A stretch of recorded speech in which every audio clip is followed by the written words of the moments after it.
भी हम लोग विषय सीख रहे थे कि मनुष्य को कैसे बगीचे से परमेश्वर बाहर निकाल रहा।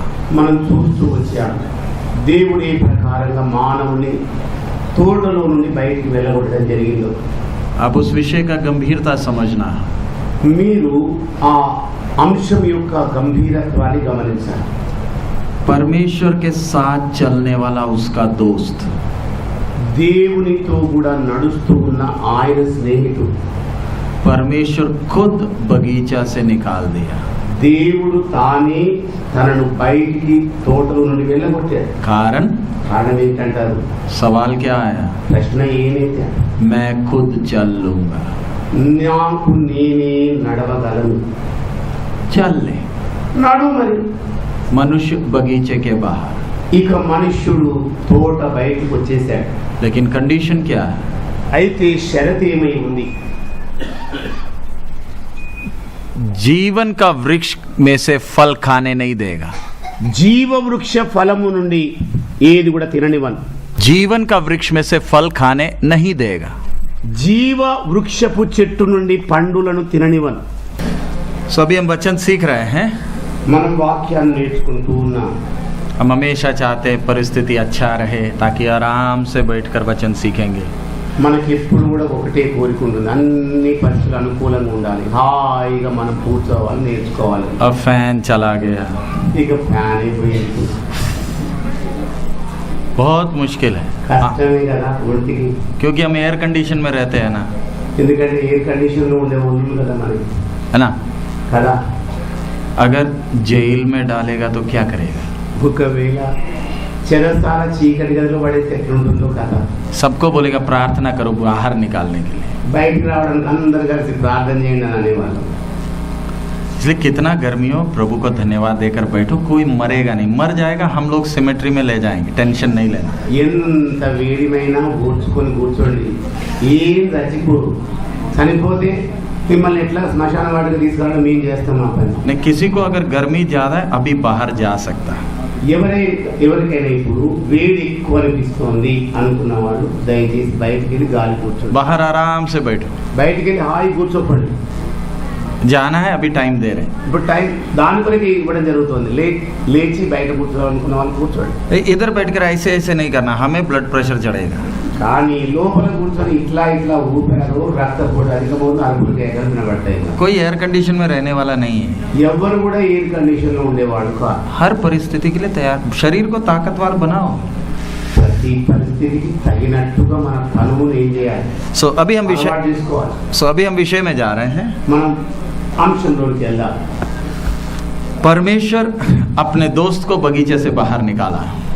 దేవుడు తన స్నేహితుడైన మనుషుని తోటలో నుండి బయటికి వెళ్ళగొట్టాడు। क्यों निकाल रहा? ఎందుకు వెళ్ళగొట్టాడు? पाप ने दोस्त को क्या बना दिया? పాపం అనేది స్నేహితుని ఏం చేసింది? परमेश्वर का दुश्मन बना दिया। దేవునికి శత్రువుగా మార్చింది। परमेश्वर दुश्मन नहीं बना, దేవుడు శత్రువు కాలేదు, लेकिन इंसान परमेश्वर का दुश्मन बन गया। కానీ మనుష్యుడే దేవునికి శత్రువు అయిపోయాడు। सो परमेश्वर का अनुग्रह देखना। అందుకని దేవుని యొక్క దయాలుత్వాన్ని గమనించాలి, दया కాదు, కృపను గమనించాలి। हाँ, हम लोग कृपा क्या है? మనకు అనుగ్రహించబడిన కృప ఎలాంటిది? दया अलग, कृपा अलग। దయ వేరు, కృప వేరు। अभी समझाने के लिए అర్థం కావడం కొరకు చెప్తాను నేను। ये कैमरा और ये सब कुछ लगा हुआ है। చూడండి, ఈ కెమెరాకి ఇవన్నీ కూడా అమర్చబడ్డాయి। एक छोटा बेटा आकर इसको नीचे गिरा दिया। ఒక చిన్న పిల్లవాడు వచ్చి దీన్ని పూర్తిగా కింద పడవేశాడు అనుకోండి, गुस्सा चढ़ेगा नहीं चढ़ेगा? కోపం వస్తుందంటారా రాదంటారా? చెప్పు, हाँ, चढ़ेगा नहीं चढ़ेगा? కోపం ఎక్కుతుందా లేదా? न्यायी होने से న్యాయాధిపతి అయిన కారణాన్ని బట్టి क्या करना पड़ेगा? ఏం చేయాలి? जो जो तोड़ा वो सब चीज नया खरीद कर देना। ఏవేవైతే పగలగొట్టాడో అవన్నీ కూడా క్రొత్తవి కొని తేవాలి। न्याय क्या बोलता है? న్యాయం ఏమని చెబుతోంది? बर्बादी किया तो वापस दे दो, నాశనం అయిపోయితే తిరిగి తీసుకురా, कोई दिक्कत नहीं। ఏం పర్వాలేదు। नहीं, हम क्या बोलेंगे? మనం ఏమని చెప్తాం? नहीं, वापस तो दे नहीं पाएंगे, మేమైతే తిరిగి ఇవ్వలేము, माफ कर दो। క్షమించేసేయండి. ऐसे कैसे माफ करेगा? అలాగేలాగూ క్షమించాలి? क्योंकि कीमती चीज तोड़ा है. విలువైన దాన్నేమో పగలగొట్టేశావు. संबंध ठीक होना है तो సంబంధం సరిగ్గా కుదుర్చబడాలంటే कोई दूसरा चीज नहीं लाना, जो जो तोड़ा वही चीज लाना. మరొక వస్తువును తేయకూడదు, కానీ ఏదేది పగలగొట్టావో అదే తీసుకురావాలి. अनुग्रह क्या है? మరి కృప అనగా ఏంటి? ये तोड़ दिया, ఇది పగలగొట్టేశాను, मैं कुछ मांगा नहीं, నేనేం అడగలేదు, मैं मारा भी नहीं, నేను కొట్టను కూడా లేదు. मैं दोनों कर सकता. రెండూ చేయగలను. करने का हक है, చేయడానికి హక్కు అధికారం ఉందా? मार भी सकता है और वापस भी मांग सकता. కొట్టను గలను, తిరిగి వాటిని తీసుకును గలను. मुझे हक है, నాకు హక్కు ఉంది. कोई रोक नहीं सकता, ఎవ్వరు నన్ను ఆపజాలరు. क्योंकि मैं न्याय कर रहा. ఎందుకంటే నేను న్యాయమును జరిగిస్తున్నా. लेकिन मैं चुप है. కానీ మౌనంగా ఉన్నాను. क्यों? ఎందుకని? बच्चा है. పిల్లలు కనుక. तो बच्चा क्या सोच लिया? ఇక పిల్లలు ఏమనుకుంటున్నారు? मैं वो तोड़ दिया ना, నేను అది పగలగొట్టేశాను కదా, कुछ भी नहीं किया ना, ఏం చేయలేదు కదా. अब जाकर क्या कर रहा है? ఇక వెళ్ళి ఏం చేస్తున్నాడు? वो प्रोजेक्टर भी गिरा दिया. ఆ ప్రక్కన ప్రాజెక్టును కూడా పడవేస్తున్నాడు. क्या बोल रहा है? ఏమంటున్నాడు? कृपा. కృప ఉంది. कृपा का मतलब, కృప అంటే ఏంటి? जब मैं कैमरा तोड़ा నేను కెమెరాను పగలగొట్టినా आप कुछ भी नहीं बोला ना, మీరు ఏం చెప్పలేదు కదా. अब मैं प्रोजेक्टर तोड़ रहा हूँ, ఇప్పుడు నేను ప్రొజెక్టర్ని పగలగొట్టుతున్నాను, कुछ नहीं बोलना. ఏం చెప్పొద్దు. वो है कृपा. అది కృప. हम विश्वासी हमेशा कृपा मांगते मांगते रहते हैं. విశ్వాసులమైన మనమందరం కూడా కృప కావాలి, కృప అని అంటూ ఉంటాం. कृपा कभी भी मांगने से मिलता नहीं है. కృప అనేది అడగడం వల్ల దొరికేది ఏం కాదు. अच्छी तरह समझना, మంచిగా అర్థం చేసుకోవాలి. मांगे बिना दिया है कृपा. అడగడానికంటే ముందుగా అనుగ్రహించబడినదే కృప. क्यों दिया? ఎందుకు ఇచ్చాడు? क्योंकि हम मिट्टी हैं. ఎందుకంటే మనం మంటి వారమని. आज बहुत से लोग पाप क्यों करते हैं? ఈ దినాల్లో అనేక మంది పాపాలు ఎందుకు జరిగిస్తుంటారు? क्या सोचकर? ఏమని ఆలోచించి చేస్తారు? डंडा नहीं पड़ा है ना, కర్ర దెబ్బ పడలేదు కదా, इसलिए कोई दिक्कत नहीं. ఏం పర్వాలేదులే. आदम क्या कर रहा है? ఆదాం చేస్తున్నది ఏమిటి? समझाने के लिए మీకు అర్థం చేయించిన కొరకు చెప్తాను. कृपा देखना है तो కృపను చూడాలనుకుంటే ये शक्ल देगा, ఈ ముఖాన్ని చూడండి ఒక్కసారి. जोर से एक दे सकता है मुंह पर. లాగి ఒక్కటి ఇవ్వగలం గట్టిగా, चुप क्यों है? కానీ మౌనం ఎందుకు పాటిస్తున్నారు? बच्चा है. పిల్లలు కదా. लेकिन ध्यान रखना, కానీ దృష్టించాల్సింది ఏంటి? न्याय है. ఆయన న్యాయాధిపతి. क्या हम पाप करते रहे कि हम पर अनुग्रह होता रहे? మనము పాపము చేస్తూ కృప విస్తరించవాలని కోరుకోవాలా? कदापि नहीं. ఏంత మాత్రంగా. सो परमेश्वर कृपालु अनुग्रहकारी होने के कारण దేవుడు కృపా భరితుడు అయి ఉన్న కారణాన్ని బట్టి क्या किया? ఏం చేశాడు? इंसान को बाहर निकाल दिया. మానవుణ్ణి తోటలో నుండి బయటికి వెళ్ళగొట్టాడు. मनुष्य को 7 युग परमेश्वर दिया. ఆ మానవునికి దేవుడు 7 యుగాలను అనుగ్రహించాడు. जब से बनाया तब से आखिरी तक मनुष्य को 7 युग है. మానవుడు పుట్టిన నాటి నుండి అతని కాలం వరకు 7 యుగాలను దేవుడు ఇచ్చాడు. ये 7 युग क्यों दिया? ఈ 7 యుగములను ఎందుకు అనుగ్రహించాడు? ताकि मनुष्य परमेश्वर के आदत को समझना है. ఎందుచేతనగా మనుష్యుడు దేవుని స్వభావాన్ని ఎరుగాలి.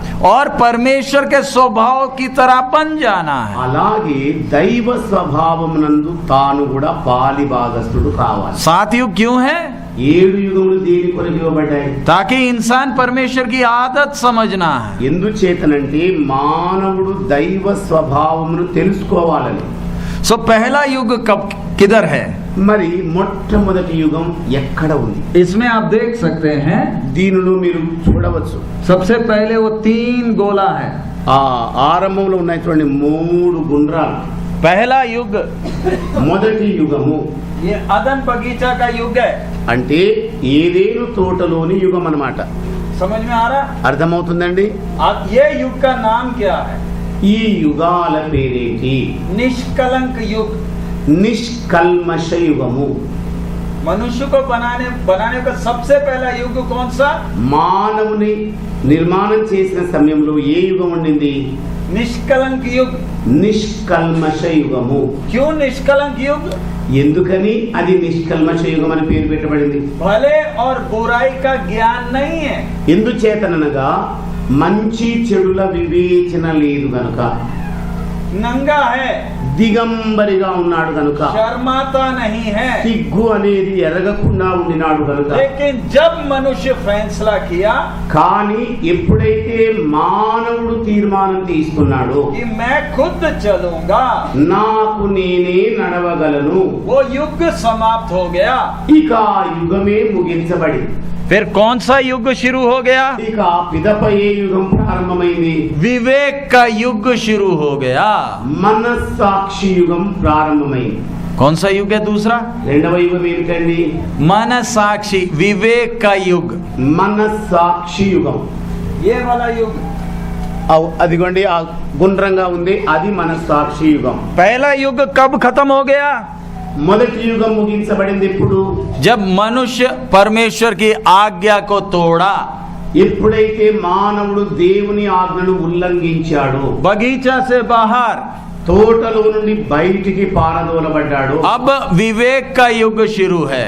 ఇక మనస్సాక్షి యుగం ప్రారంభమైంది. आप वो लाइट ऑन करने से ये दो लाइट बंद है शायद, ఆ, ये दो लाइट बंद है। ఈ రెండు లైట్లు ఆఫ్ అయ్యాయి. ऑन कर दो ये। ఇది ఆన్ చేయండి ఇక. नहीं वो नहीं, इधर से ही ऑन कर दो। हाँ हाँ वो बंद हो गया, इसलिए लगा दो। हाँ, दूसरा भी। हाँ कोई दिक्कत, एक मिनट। చూడండి ఒకసారి పావు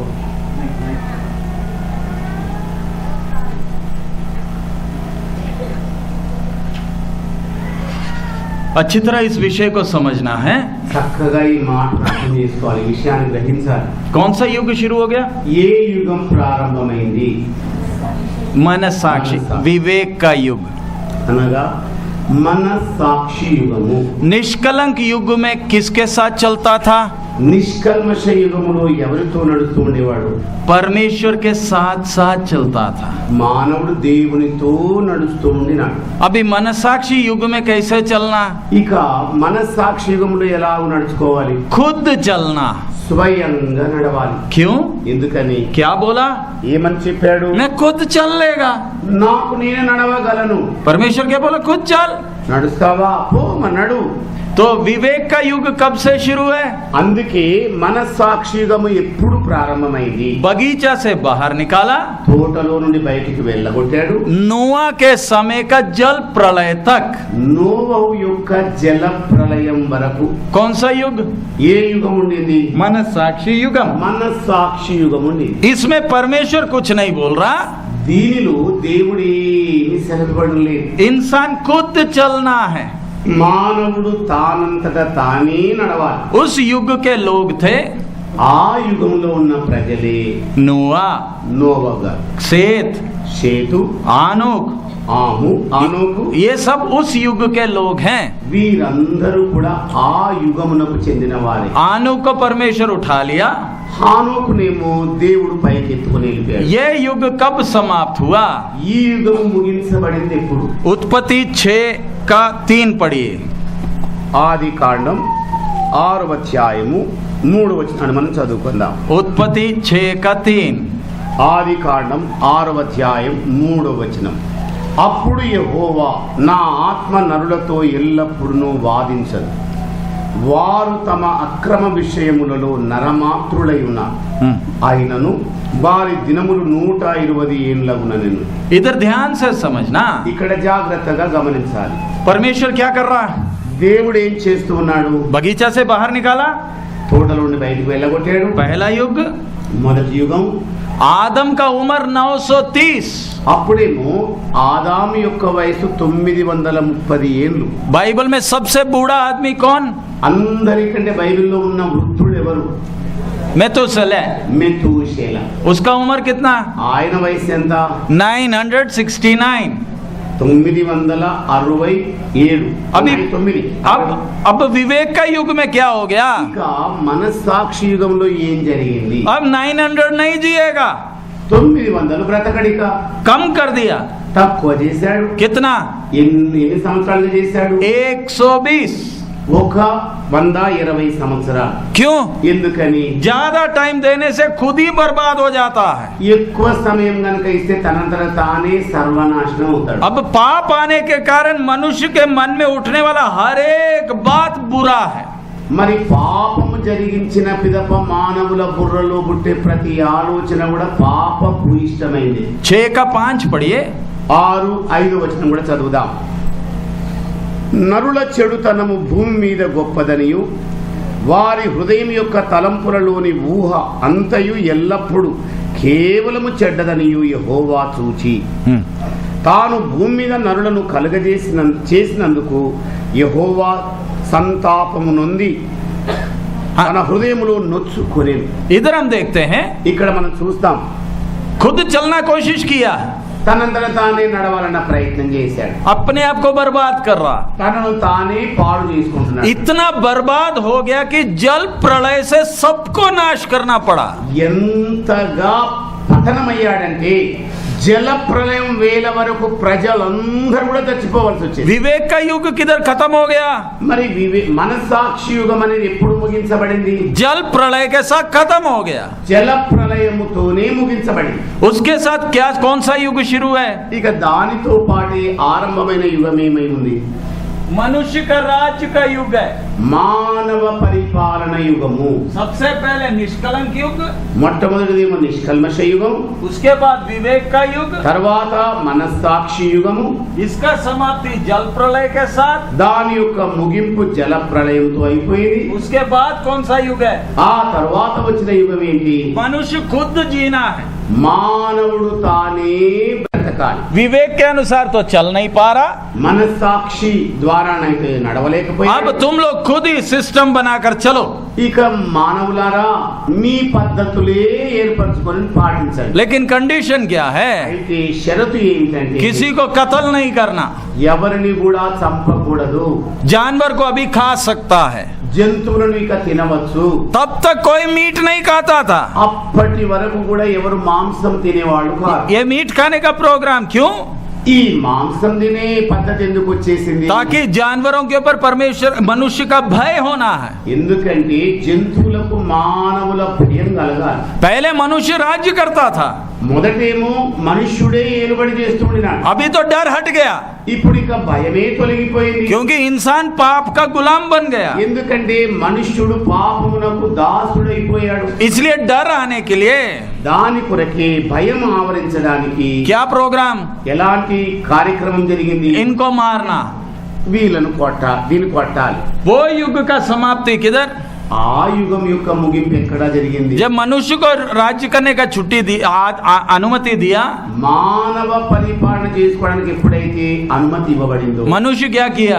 మానవులు ఏం చేశారు? जल प्रलय में सब मर गया है, జల ప్రళయంలో అందరూ చచ్చారు. केवल नूह और उसका घराना बच गया। కేవలము నోవహును ఆయన కుటుంబీకులు మాత్రమే బ్రతికారు. नूह धर्मी था, నోవహు నీతిమంతుడు. लेकिन उसका पीढ़ी देखो, కానీ ఆయన సంతానాన్ని చూడండి. इन लोग गोपुरम बना रहा। వీళ్ళందరూ కూడా ఒక గోపురాన్ని కట్టడం మొదలుపెట్టారు. इसका मतलब దాని అర్థం ఏంటి? नूह धर्मी है तो भी నోవహు నీతిమంతుడైనప్పటికీ उसका खून में क्या आ रहा है? ఆయన రక్తంలో ఏమి వస్తూ ఉండింది? पाप आ रहा है। పాపము కొనసాగుతూ ఉండింది. आज हम लोग अपने जीवन में देखे तो ఈ రోజు మన జీవితాల వంక మనం చూసుకుంటే, मैं पास्टर हूँ, నేను పాస్టర్ను, मैं बपतिस्मा लिया, నేను బాప్తిస్మం मेरी తీసుకున్నాను, पत्नी भी लिया है, నేను భార్యను కూడా తీసుకున్నాను, हमारे अंदर नया मनुष्य है। మా లోపల ఒక ఒక నూతన పురుషుడు సృజింపబడ్డాడు. हम अन्य भाषा बोलते हैं, మేము అన్య భాషలో మాట్లాడతాం. लेकिन हमें होने वाले बच्चों को भी बपतिस्मा लेना पड़ेगा. కానీ మాకు పుట్టబోయే సంతానం కూడా బ్యాప్టిజం తీసుకోవాలి. क्यों? ఎందుకని? पास्टर का बच्चा है तो भी పాస్టర్ యొక్క కొడుకు అయినప్పటికీ उसका खून में पाप है.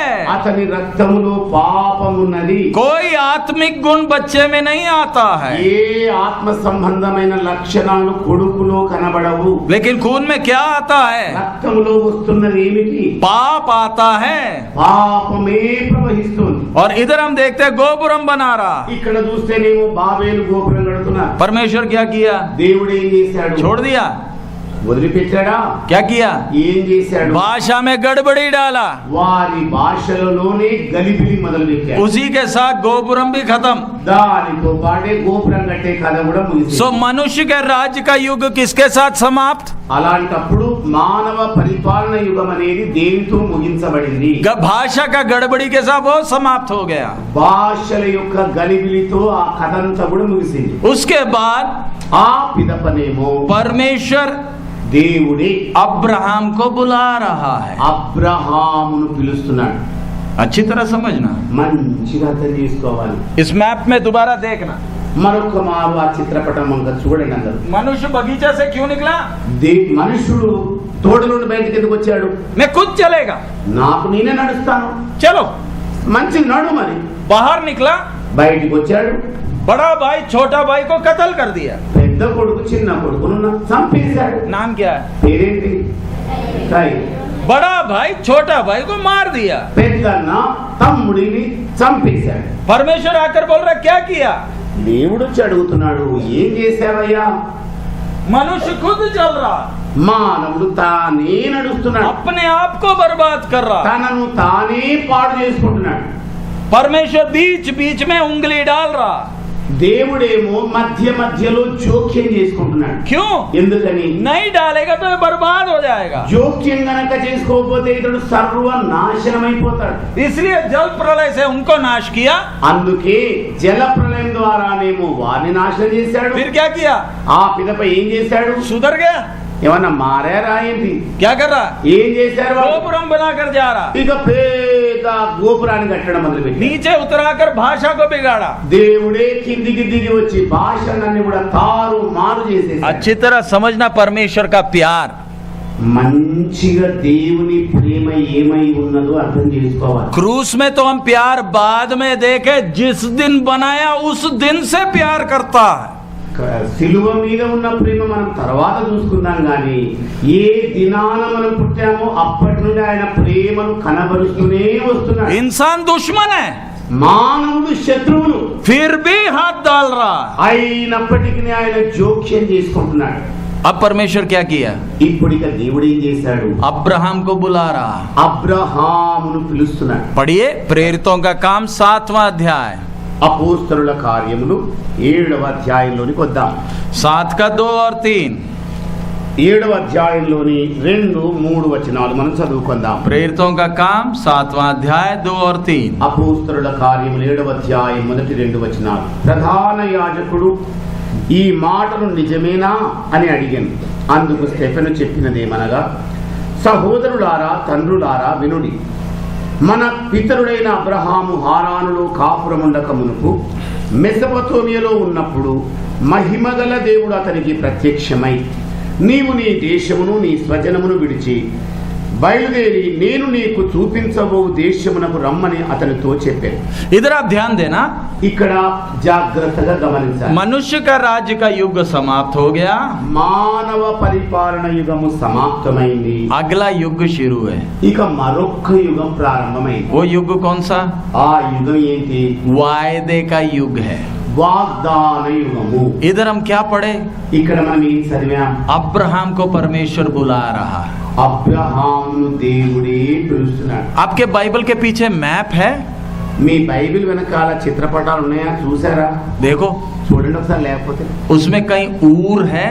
అక్కడెక్కడైనా ఊరు అనే ప్రాంతం ఉందా? सबसे पहला मैप మొట్టమొదటి ఆ చిత్రపటాలు తీయండి వెనక్కి. है ఉందా లేదా ఊరు అనేది? मैप में. ఆ ఆ చిత్రపటంలో చూడండి, सबसे पहला मैप మొట్టమొదటి చిత్రపటంలో ఊరు ఉందా? ఉంది. मिला, దొరికింది కదా? सिस्टर लोगों को मिला। సహోదరులారా దొరికిందా? మరి अब्राहम ऊर का रहने वाला था। అబ్రహాం గారు ఊరుకు చెందిన వ్యక్తి. परमेश्वर अब्राहम को बोला, దేవుడు అబ్రహాముతో చెప్పాడు, अपना देश और अपना कुटुंब को छोड़कर जो देश में दिखाएगा उधर जाना। నీ దేశమును నీ స్వజనమును విడిచిపెట్టి నేను నీకు చూపించబోయే ఆ దేశానికి బయలు వెళ్ళమని చెప్పాడు. अब्राहम किधर रहता था? అబ్రహాం గారు ఎక్కడ ఉంటూ ఉండేవాడు? ఊరులో ఉంటూ ఉండేవాడు. अब्राहम परमेश्वर का आवाज सुनकर निकला। అబ్రహాము దేవుని స్వరం విని బయలుదేరాడు. निकलकर किधर आकर रहने लगा? हारान। బయలు వెళ్ళి ఎక్కడ కాపురం ఉండినాడు? హారాన్లో ఉన్నాడు. आपका बाइबल में हारान है? హారాన్ ఉందా బైబిల్? ఆ చిత్రపటంలో చూడండి మరొక మారు. ఉంది. मिला, ఉంది కదా, దొరికింది కదా. इधर से इधर आ गया। అక్కడి నుండి అక్కడికి వచ్చేది హారానికి. अब उधर रहने वक्त क्या हो गया? ఆ స్థలంలో ఉండే వేళ జరిగింది ఏంటి? परमेश्वर बोला, जो देश में दिखाऊंगा उधर आना। ఇదిగో నేను నీకు చూపెట్టబోయే దేశానికి నీవు బయలు వెళ్ళి రావాలి. आप उधर से देखना, नीचे देखेगा तो शेखेम, यरूशलेम सब आपका मैप में है। అలాగే ఆ హారాం కిందు భాగాల్లోకి వెళితే షెకెము, ఆ యెరూషలేం అనే ప్రాంతాలు ఉంటాయి చూడండి. है? ఉన్నాయా? यरूशलेम है, యెరూషలేం ఉందా? हेब्रोन है, హెబ్రోన్ ఉందా? है? షెకెం ఉందా? अब्राहम किधर आ गया? అబ్రహాం గారు ఎక్కడికి చేరుకున్నారు? कनान में आ गया। ये कनान है पूरा। అదంతా కనాను ప్రాంతం, అక్కడికి వచ్చేసాడు. अब अच्छी तरह समझना, ఇక చక్కగా అర్థం చేసుకోవాలి. अब्राहम को परमेश्वर ऊर से इधर क्यों ला रहा है? మరి అబ్రహామును దేవుడు ఎందుకని ఊరు నుండి ఇక్కడికి తీసుకొని వస్తున్నాడు? क्यों? కారణం ఏంటి? अब्राहम को आशीष देने के लिए नहीं, అబ్రహాముకు ఆశీర్వాదం ఇవ్వడానికి కాదు. एक बेतलहेम है, एक गोलगोथा है। ఒక బెత్లెహేము ఉంది, అలాగే గొల్గోతా కూడా ఉంది. मनुष्य को थोड़ा समय दिया है, మానవులకు కాస్త వ్యవధిని ఇచ్చాడు దేవుడు. लेकिन पहले से ही मालूम है కానీ మొదటి నుండే దేవునికి తెలుసు ये चल नहीं पाएगा। ఇతడు నడవజాలడు. इसलिए 1:26 में लिखा है, అందుకే మొదటి అధ్యాయం 26వ వచనంలో రాయబడి ఉంది, आओ हम मनुष्य को अपना स्वरूप और समानता में बनाएं। రండి మనం మన పోలిక చొప్పున మన స్వారూప్యములో నరులను చేయుదము. परमेश्वर को पहले ही मालूम है मेरे को खुद जाकर इसको वापस लाना है। దేవుడికి తనకు ముందే తెలుసు, నేనే వెళ్ళి మనుష్యుని మరలా తీసుకొని రావాలి. सो ऊर से एक को किधर लाया? అందుకే ఊరు ప్రాంతం నుండి ఒకరిని ఎక్కడికి తీసుకొని వచ్చాడు? कनान में लाया। కనానుకు తీసుకొని వచ్చాడు. उसको बच्चे थे?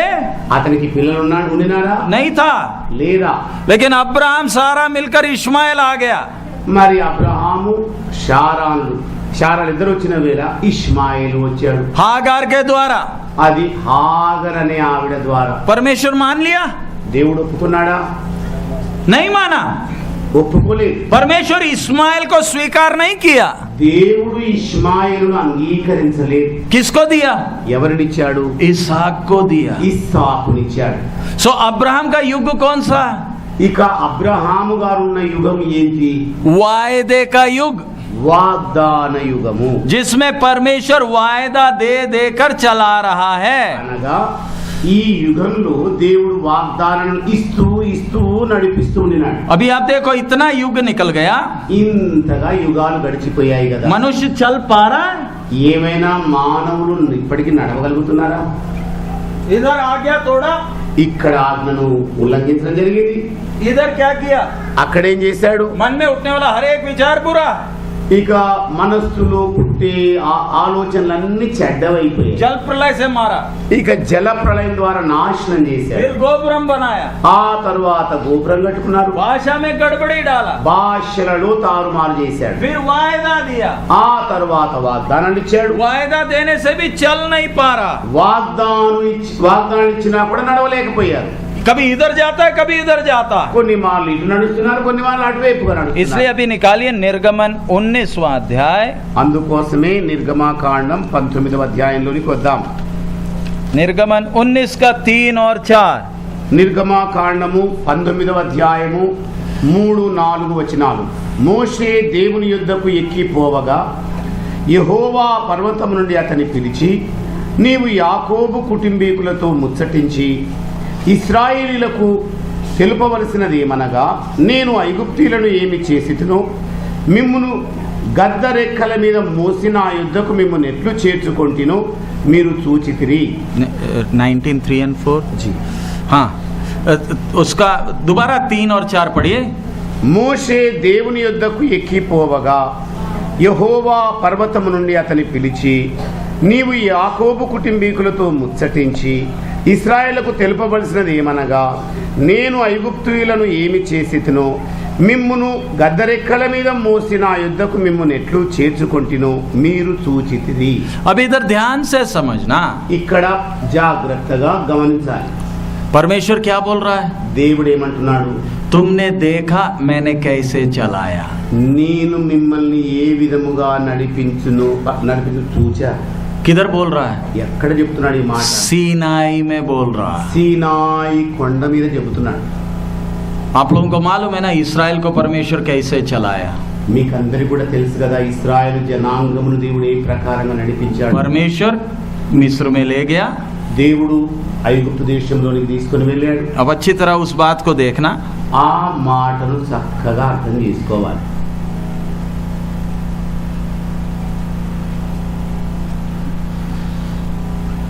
इस्राएल को मिस्र ले जाने के पहले ఇశ్రాయేలీలను ఐగుప్తుకు తీసుకొని పోవడానికంటే ముందుగా किसको ले गया?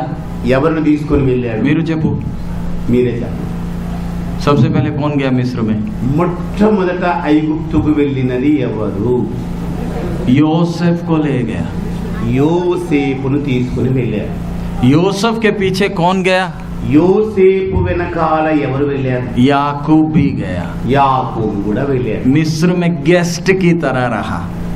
ఆ పరాయి దేశంలో అతిథిగా బ్రతికాడు. योसेफ को ले गया, प्राइम मिनिस्टर बनाया. యోసేపును తీసుకున్నాడు, ప్రధానమంత్రిని చేశాడు. इस्राएल को उधर क्यों ले गया? మరి ఇశ్రాయేలు జనాంగమును ఆ చోటికి దేనికి తీసుకొని వెళ్ళాడు? नहीं ले जाएगा तो ఒకవేళ తీసుకొని పోనట్లయితే ये शादी कर कर सबके साथ मिक्स हो जाएगा. వీళ్ళు పెళ్లిళ్ళు చేసుకొని కలగూర గంపలాగా కలిసి మెలిసిపోయేవాడు. इसलिए मिस्र में ले गया. అందుకే ఐగుప్తుకు తీసుకొని వెళ్ళాడు. मिस्र में रहते वक्त ఆ ఐగుప్తు దేశంలో ఉంటున్న వేళ बड़े मजे से रहते थे. ఆనందంగా హాయిగా బ్రతుకుతున్నారు. ईंट नहीं बनाते थे. ఇటుకలు ఏమి చేసేవాళ్ళు? క్యూ? ఎందుకని? राजा का गेस्ट है. రాజుకు వీరు అతిథులు. लेकिन परमेश्वर एक टाइम दिया था. అయితే దేవుడు ఒక కాలమును అనుగ్రహించాడు. कितना टाइम? ఎంత కాలం? 400 साल. 400 ఏళ్ళు. अभी 400 साल नजदीक आ रहा है. ఇక 400 ఏళ్ళు ముగించబడబోతున్నాయి. इस्राएल को वापस जाने का मन नहीं है. ఇశ్రాయేలీలకేమో తిరిగి వెళ్ళాలన్న మనసే రావడం లేదు. इसलिए पढ़ो पुरपाठ निर्गमन 1 का 8. నిర్గమాకాండం 8వ అధ్యాయం 8वां वचन. एक्सोडस 1:8. మొదటి అధ్యాయం 8వ వచనం చదువుతున్నానండి. అప్పుడు యోసేపును ఎరుగని క్రొత్త రాజు ఐగుప్తును ఏలనారంభించెను. అతడు తన జనులతో ఇట్లనను, ఇదిగో ఇశ్రాయేలు సంతతి అయిన ఈ జనము మనకంటే విస్తారముగాను బలిష్టముగాను ఉన్నది. 8वां वचन दोबारा. అప్పుడు యోసేపును ఎరుగని క్రొత్త రాజు ఐగుప్తును ఏలనారంభించాడు. इधर आप ध्यान से समझना. ఇక్కడ జాగ్రత్తగా అర్థం చేసుకోండి. गर्मी है, వేడి ఉంది, मन बना लो, కాబట్టి మనస్సు కాస్త కుదుర్చుకోండి. माहौल अच्छा हो जाएगा. వెంటనే వాతావరణం అంతా మారిపోతుంది. उफ उफ बोलते रहेगा तो बैठना मुश्किल हो जाएगा. అయ్యా ఉప్పు అన్నాను అనుకోండి, ఆయాసం ఇంకా అధికం అవుతుంది. आपसे ज्यादा गर्मी हम लोग को है. 3 बड़ा लाइट ऊपर, एक बड़ा लाइट लगाकर बैठा. మీకంటే ఎక్కువ వేడిని మా చెంత ఉంది. ఎందుకంటే పైన ఒకటి, ఇరుపక్కల 2 లైట్లు కూడా. हम पानी पी रहे, ఏమైనా నీళ్ళు తాగుతున్నామా? हमें गर्मी नहीं है. మాకు వేడి కలగటం లేదు. आपसे ज्यादा गर्मी हम लोग को है. మీకంటే ఎక్కువ వేడి మాకే తగ్గుతుంది. इसलिए जब हम थक जाएंगे तब आपको उठने को देंगे. ఎప్పుడైతే మేము అలసిపోతామో అప్పుడు మీరు లేండి అని చెప్తాను. आपको ज्यादा गर्मी नहीं, गर्मी हमें. మీకు ఎక్కువ వేడి ఏం లేదు, మాకే వేడి బాగా తగులుతుంది. जब हम करने लगेंगे तब आप भी करना.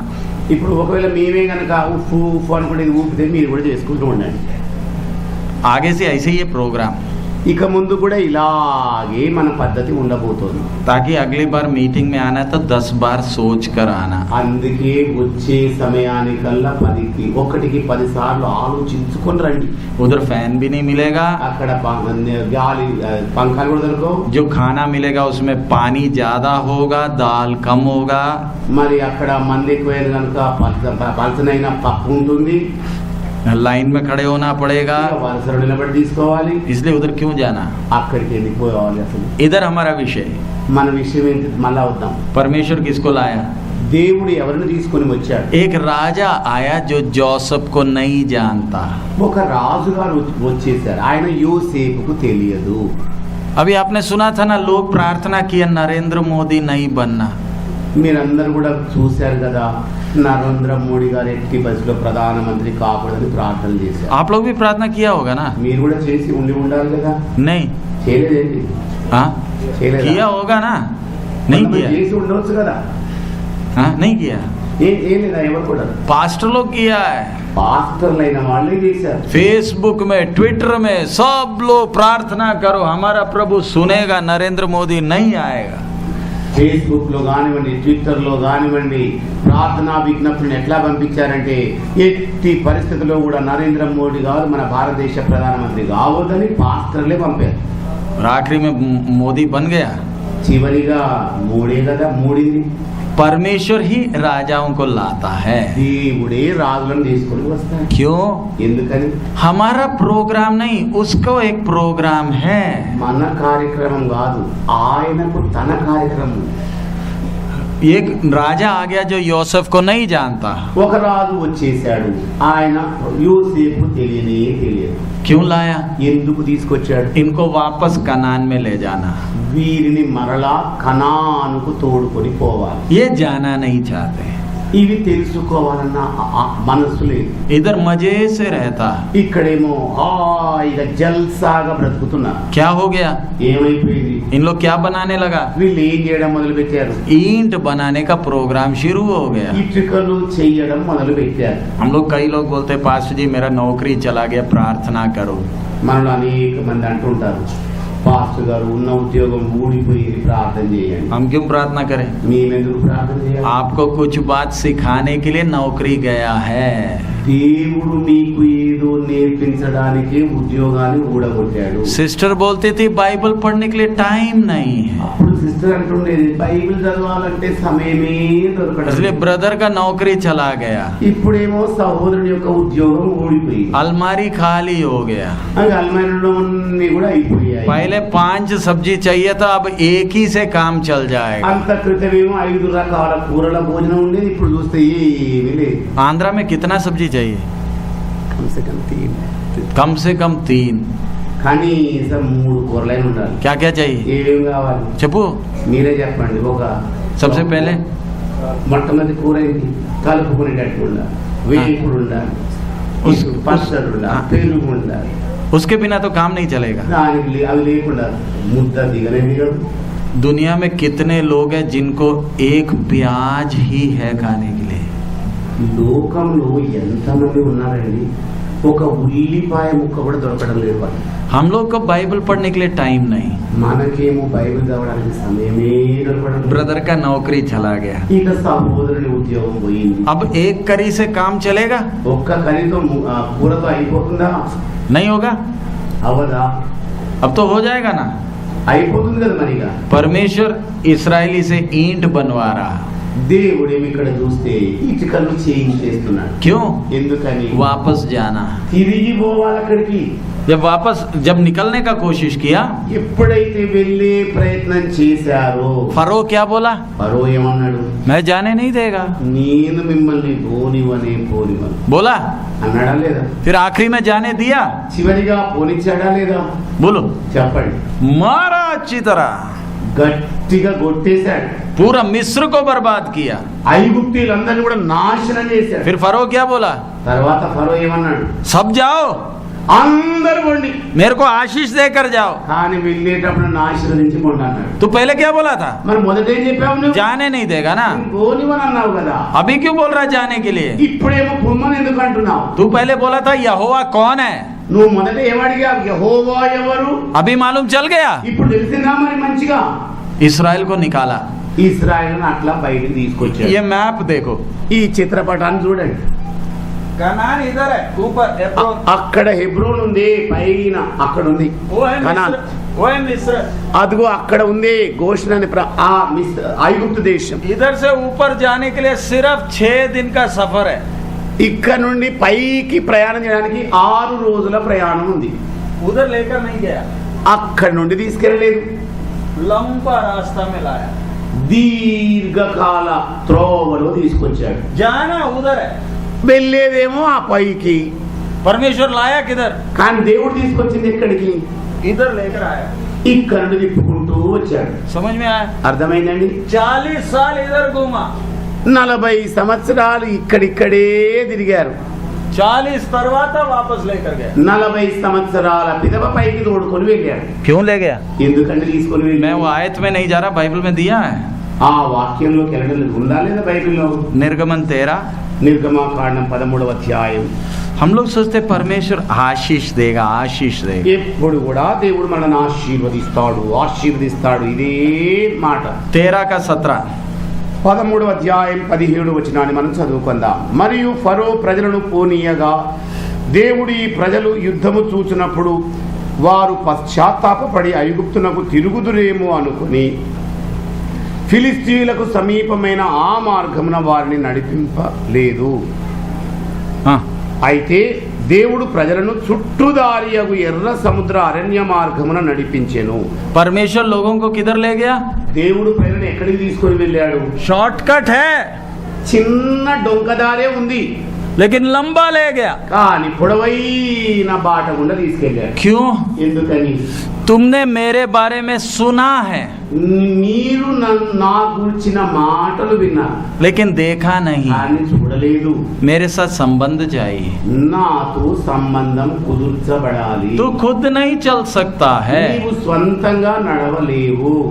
अब चला रहा है। ఇప్పుడు నడిపిస్తూ ఉన్నాడు. अब सीनाई में आ गया। ఇక సీనాయి కొండ చేరుకున్నాను. परमेश्वर क्या बोल रहा है? దేవుడు అప్పుడు ఏమని చెబుతున్నాడు? निकालो निर्गमन 19वां अध्याय, నిర్గమకాండం 19వ అధ్యాయంలోకి వద్దాం. उसका 4 पढ़िए। అక్కడ 14వ వచనాన్ని మనం చూద్దాం. నేను ఐగుప్తులకు ఏమి చేసితునో మిమ్మును గదరెక్కల మీద మోసిన ఆ యుద్ధకు మిమ్మును ఎట్లు చేర్చుకొంటినో మీరు చూచితిరి. కాగా మీరు నా మాట శ్రద్ధగా విని నా నిబంధనను అనుసరించి నడిచిన ఎడల మీరు సమస్త దేశ జనులలో నాకు స్వకీయ సంపాద్యమగుదురు. सो इधर परमेश्वर बोल रहा है, ఇక్కడ దేవుడు సెలవిస్తున్నాడు, तुमने देखा मैंने क्या किया। మీరు చూచారు కదా నేను మీ ఎడల ఏం చేశాను. अब परमेश्वर क्या बोल रहा? ఇప్పుడు దేవుడికి ఏం చెబుతున్నాడు? तुमने देख लिया, మీరు చూశారు. देखा है ना, ఎవరిని చూసారా లేదా? लेकिन अब కానీ ఇప్పుడు जैसे पहले चला आगे चलने नहीं देगा। మునుపు నడిచిన ప్రకారముగా ఇక ముందుకు మిమ్మల్ని నడవనివ్వను. हम लोग कई बार क्या सोचते हैं, అనేక మార్లు మనని ఆలోచిస్తాం. मेरा बाप है, నాకు ఒక తండ్రి ఉన్నాడు, जैसे भी चलूं क्षमा करेगा। నేను ఎలా నడిచినా మా నాన్న నన్ను క్షమిస్తాడు. इस्राएली लोग मिस्र से निकलना चाहता था, మరి ఇశ్రాయేలు జనాంగం ఐగుప్తు నుండి బయలు వెళ్ళాలన్న ఆశతో ఉన్నారా? आशा था, इच्छा था, కోరిక ఉందండి? नहीं, లేనే లేదు. उधर ही रहना चाहते थे। అక్కడే ఉండాలనుకున్నా. मार मार कर निकाला, కొట్టి కొట్టి అక్కడి నుండి తీసుకొని వచ్చాడు. आने वक्त भी बुड़बुड़ाते आ रहा, వస్తూ వస్తూ కూడా సనుగి గొనిగి అడుగులు వేస్తూ వచ్చారు. बोलते हैं जाने के लिए हम लोग मिस्र ही अच्छा था। మాకైతే ఐగుప్తు దేశమే భలే బాగుంది. मार मार कर लाया, అందుకే కొట్టి కొట్టి నెట్టుకుంటూ తెచ్చాడు. अब सीनाई में लाया। ఇక సీనాయి దగ్గరికి తీసుకొచ్చాడు. प्रभु क्या बोलता है? అప్పుడు దేవుడు ఏమంటున్నాడు? तुमने देखा है ना, మీరు చూచారు కదా मैं उनके साथ क्या किया। నేను వారి ఎడల ఎలా చేశాను. 5 में क्या लिखा है? 5వ వచనంలో మనం చూద్దాం. కాగా మీరు నా మాట శ్రద్ధగా कागा कागा का मतलब కాగా అంటే అర్థం ఏంటి? अब तुमने देखा है ना మీరు చూచి ఉన్నారు కదా मैं कैसे चलाया, నేను ఎలా నడిపితినో. तुम बुड़बुड़ाते थे మీరు సనిగే గొనిగే వాళ్ళు, मैं चलाया. నేను నడిపానా? कागा అయితే उसका मतलब దాని అర్థం ఏంటి? जैसे पहले चला आगे चलने नहीं देगा. ఇక ముందు నడిచిన ప్రకారముగా మిమ్మల్ని నడవనివ్వను. मानेगा तो అంగీకరిస్తే मैं चलाऊंगा, నేను నడుపుతాను. लेकिन पहले की तरह नहीं है. కానీ మునుపటి వలె మాదిరిగా కాదు సుని. अब कंडीशन है, ఇప్పుడు ఒక షరతుతో కూడిన నడక. मेरी आज्ञा मानेगा तो. నా ఆజ్ఞలను నిబంధన వాక్కులను గైకొనిన ఎడల. ऐसे लिखा ना 5 में, అలాగే రాయబడింది కదండి. पढ़ लीजिए. మీరు నా మాట శ్రద్ధగా విని विनी हाँ నా నిబంధనను అనుసరించి నడిచిన ఎడల. एडला चलेगा तो.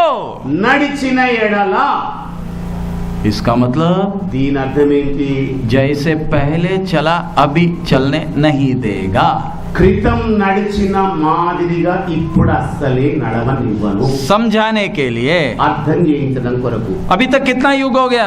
ఇప్పటి వరకు ఎన్ని యుగాలు గడిచిపోయాయి? చెప్పు. చెప్పండి తొందరగా. నిష్కల్మష యుగం, निष्कलंक युग, మనస్సాక్షి యుగం, हाँ. ఇంకా మూడవది మానవ పరిపాలన యుగం, फिर నాలుగవది वाग्दान युगम हो गया. अब ये हर युग में परमेश्वर का व्यवहार बदलता गया. కానీ ఈ యుగములలో మనము గమనించి చూస్తే దేవుడు వ్యవహరించిన తీరు మారుతూ వచ్చింది. अब आदम गलती किया ना, ఆదాము తప్పు చేశాడు కదా, मारा కొట్టేశాడు. नहीं, मारा क्या? కొట్టాడా లేదా చెప్పండి? नहीं मारा, కొట్టలేదు, बाहर निकाला. బయటికి తీసుకెళ్ళాడు. क्यों? ఎందుకని? अच्छी तरह ये पिक्चर देखना. మంచిగా ఈ చిత్రాన్ని మీరు చూడాలి. ये देखा చూసారా? आदम वगैरह कैसे था? ఆదాము ఎలా ఉండినాడు? ये छोटा बच्चे को देखा, ఆ చిన్న పిల్లవాడిని చూస్తున్నారు కదా, गलती करेगा తప్పులు చేస్తాడా? नहीं करेगा, చేయడా? नहीं करेगा. చేయడా? कपड़ा गंदा करेगा, బట్టలు మురికి చేస్తాడా లేదా? మన మూత్రాలతో फेंक देगा, పడేస్తాడా? పారేస్తారా? అబ్బాయిని పట్టుకోరు. हाँ? ఆ? क्या करेगा? ఏం చేస్తారు మీరు? साफ करके ఆ మురికంతా పోయేటట్టు గడిగి ముద్దు పెట్టుకుంటారు. నాకు रोएगा, ఏడుస్తాడు, मारेगा नहीं. కొడతారు. जब भी रोया खाना दे देगा. ఏడిస్తే చాలు పాలు పట్టడము, బువ్వ తినిపించడము చేస్తారు. आदम, नोहा, हानोक सब ऐसे था. ఆదాము గారు కానివ్వండి, నోవహు గారు కానివ్వండి, హానోకు గారు కానివ్వండి, ఇలాగే ఉండిపోయారు. दिल के सच्चे थे, యథార్థ హృదయులై ఉన్నారు. వాళ్ళు गलती करते थे తప్పులు చేస్తూనే ఉండేవాళ్ళు, लेकिन दिल का सच्चा था. కానీ హృదయ యథార్థత కలిగిన వాళ్ళుగా ఉన్నారు. हमारे साथ दिक्कत क्या? మనతో ఉన్న కష్టం ఏంటి? दिल में सच्चाई नहीं है. హృదయములో నిజమే ఉండదు. बाहर से प्रेज द लॉर्ड, బయటికి మాత్రం కోల్గేట్ నవ్వుతుంది, ప్రైజ్ ద లార్డ్. फिर जब हट जाएगा बोलता है हाँ. ये పక్క వదిలితే కూడా मुंह में देखने से प्रेज द लॉर्ड. మొహం చూస్తేనేమో ప్రైజ్ ద లార్డ్ అని పన్నీకి తీస్తారు. मीटिंग में आने वक्त भी एक दूसरे के साथ बैठने का मन नहीं है. మీటింగ్ లోపలికి వచ్చిన తర్వాత ఒకరి పక్కన ఒకరు కూర్చోడు, అసలుకే గిట్టనే గిట్టది. मीटिंग के बाद एकदम भागेगा प्रेज द लॉर्ड. ఇక మీటింగ్ అయిపోయిన వెంటనే వెంటనే పారిపోతారు, ప్రైజ్ ద లార్డ్ దూరం నుండి.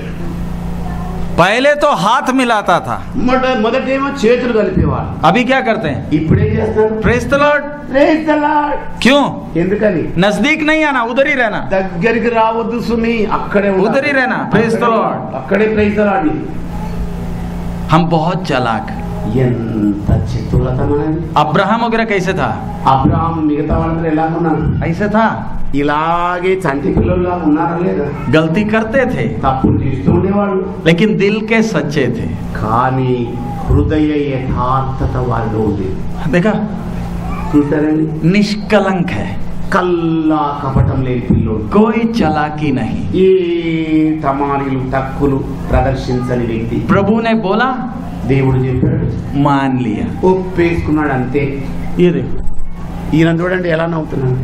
सच्चे मन है, మంచి మనసుందా? నిజమైన మనస్సేనా? कोई चालाकी है, లేకపోతే ఏమైనా తప్పుటమారులు ఉన్నాయా? गलती करते हैं तो भी తప్పులు జరిగించినప్పటికీ परमेश्वर इनको उठा उठा कर चलता था। దేవుడు వీరిని ఎత్తుకొని ఎత్తుకొని మోసుకొని వెళ్ళాడు. आजकल हम भी क्या बोलते हैं, ఈ దినాల్లో మనమేం చెబుతాం? परमेश्वर मुझे भी ऐसे ही उठाना, ఓ దేవుడా నన్ను కూడా అట్లాగే ఎత్తుకో. अब्राहम का आशीष चाहिए।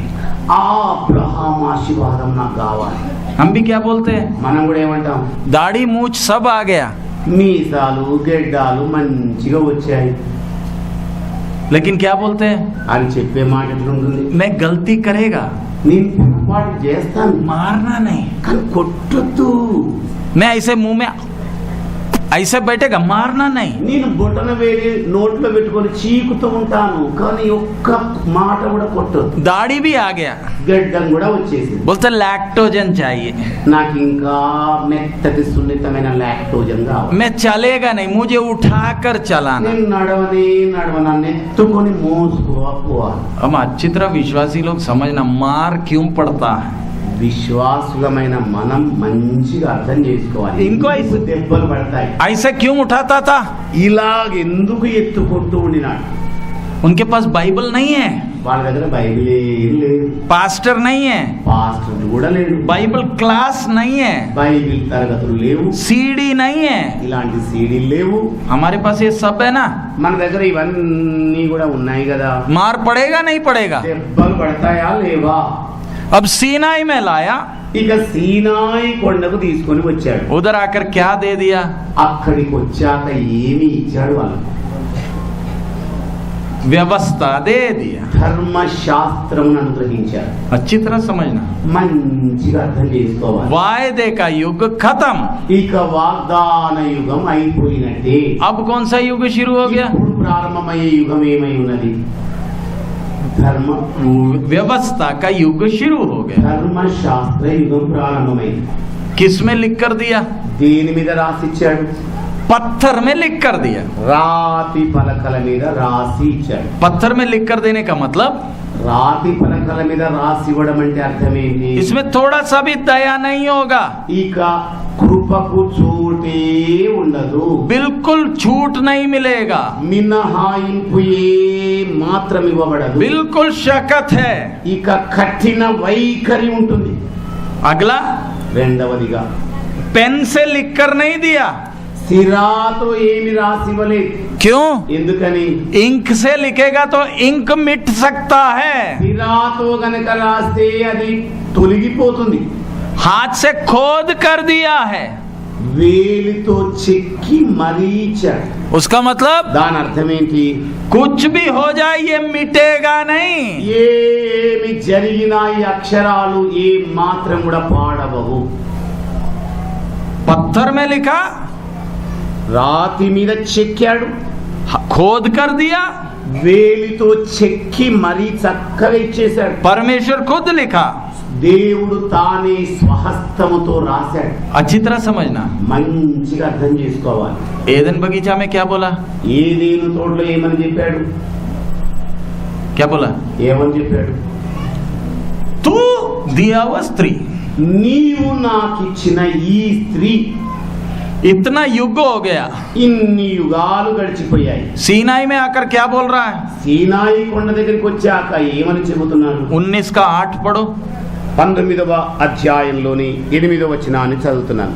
19 का 8, 8వ వచనం, 19:8. అందుకు ప్రజలందరూ యెహోవా చెప్పినదంతయు చేసేదమని ఏకముగా ఉత్తరమిచ్చింది. अभी क्या बोल रहा है, ఇప్పుడు ఏమని చెబుతున్నారు? ऐसे उंगली से देखने वाला अभी क्या बोल रहा है, వేలెత్తి చూపెట్టే ఈ మనుషుడు ఇప్పుడు ఏమని చెబుతున్నాడు? तू जो बोलेगा हम करेंगे। నీవేమి సెలవిచ్చినా కూడా తూచా తప్పకుండా పాటిస్తాను.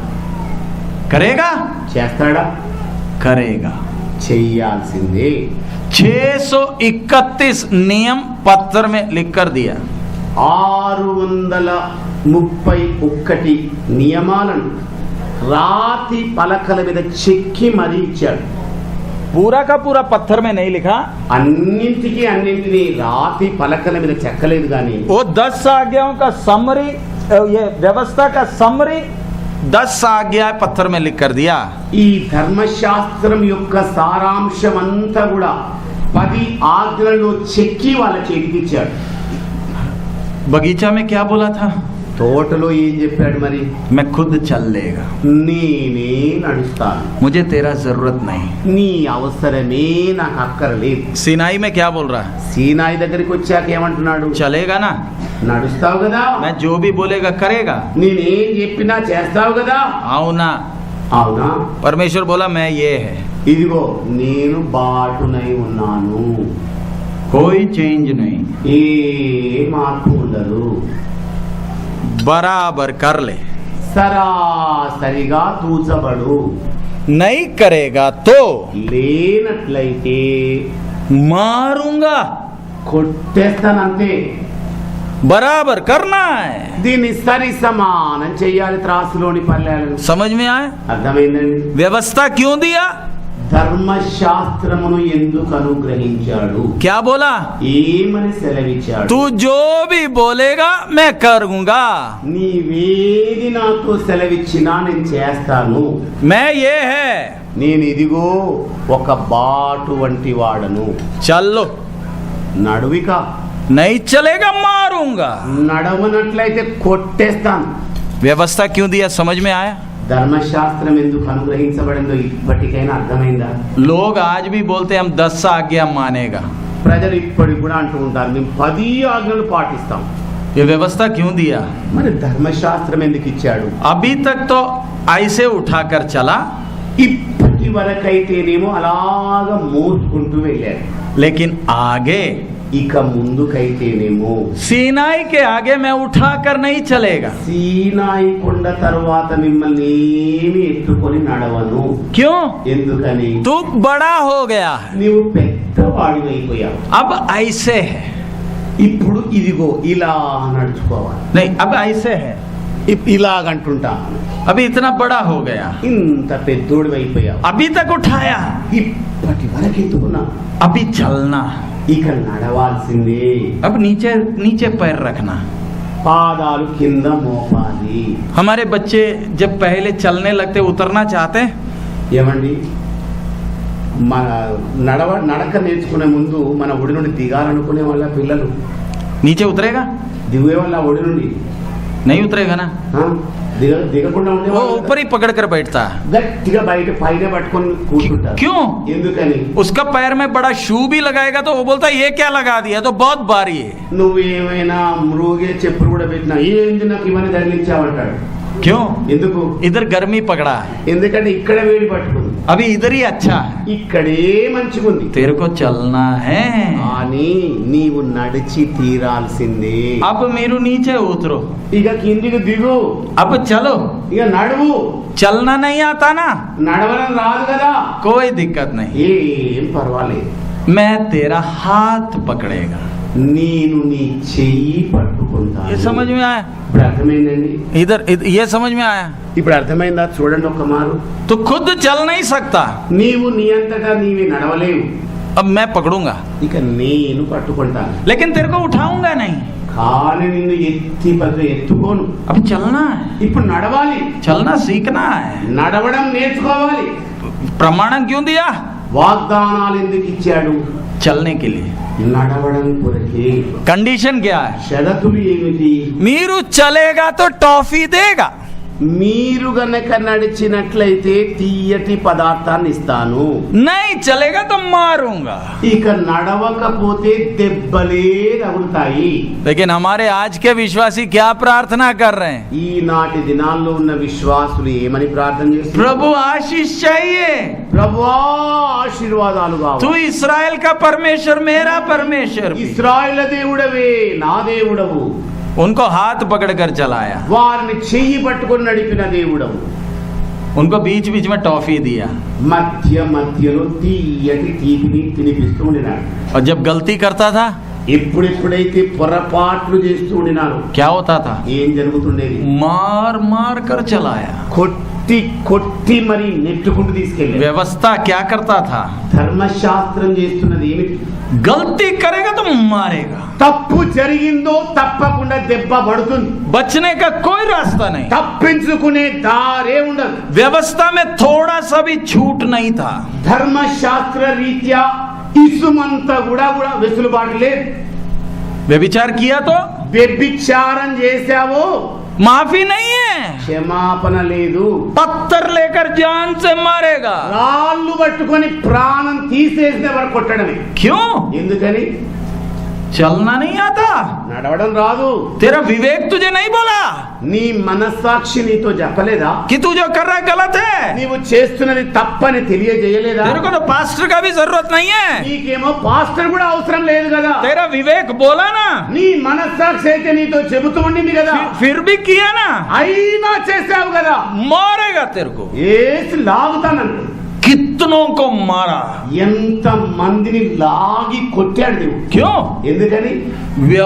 विवेक का आवाज सुनकर नहीं चल पा रहा, మనస్సాక్షి యొక్క ధ్వని వినకుండా నడుస్తున్నారు. व्यवस्था देने के बाद भी चल नहीं पा रहा है, ధర్మశాస్త్రం ఇచ్చిన పిదప కూడా నడవ జాలకపోతున్నారు. अनजाने में गलती किया तो ही बलि चढ़ा सकता था। పొర్రపాటున తప్పిదము చేస్తే బలి అర్పించవచ్చు. निकालो लेवी, లేవియ కాండంలోకి వద్దాం. 4 अध्याय 4వ అధ్యాయం తెరుద్దాం. 2 वचन, 2వ వచనాన్ని చదువుదాం.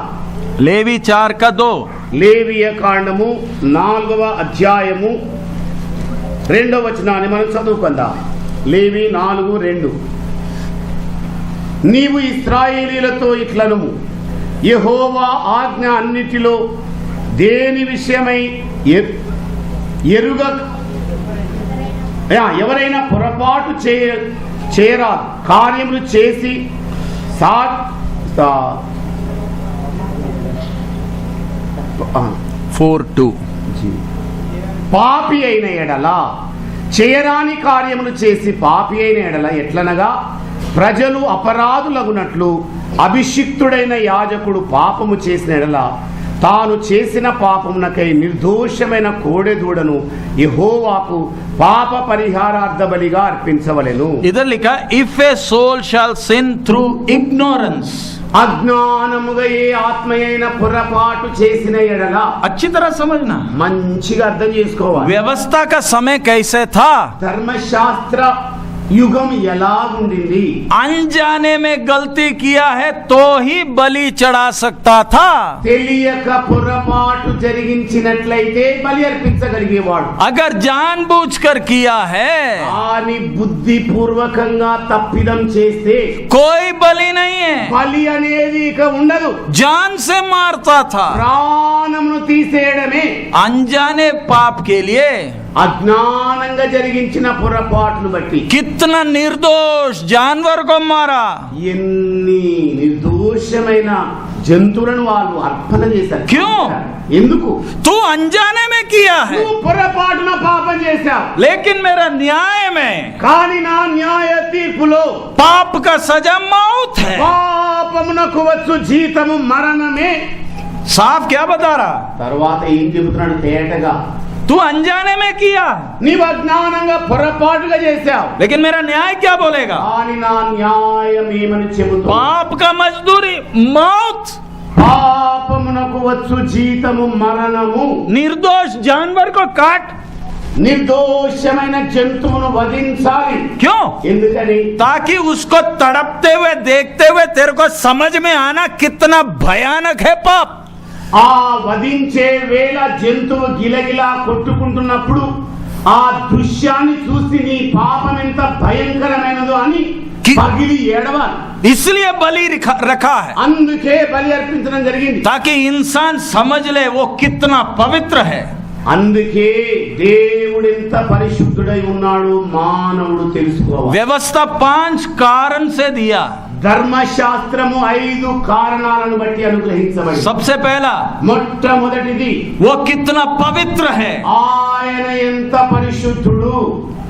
नंबर 2, రెండవది पाप कितना भयानक है। పాపం ఎంత భయంకరం. భయంకరమైనది. सबसे पहला రెండవ మొట్టమొదటి ఏంటి? परमेश्वर कितना पवित्र है. దేవుడెంత పరిశుద్ధుడు.